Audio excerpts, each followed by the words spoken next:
আজকে এইচএসসির result publish হবে। কিভাবে আপনি আপনার ফোন দিয়ে দ্রুত এইচএসসির রেজাল্ট বের করবেন চলুন দেখিয়ে দিচ্ছি। তবে আপনি যদি আমার পেজে নতুন হয়ে থাকেন পেজটি অবশ্যই ফলো করে দিবেন এবং ভিডিওটি আপনার বন্ধুদের সাথে শেয়ার করে দিবেন।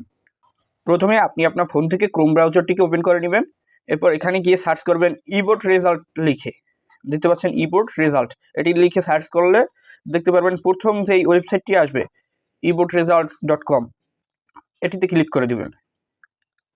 এরপর এখান থেকে আপনি আপনার বোর্ডের নাম, এরপর এক্সামিনেশন এইচএসসি অথবা আলিম, এরপর এক্সামিনেশন ইয়ার 2025, এরপর রেজাল্টস টাইপ আর কি এখানে ইন্ডিভিজুয়াল সিলেক্ট করে দিবেন।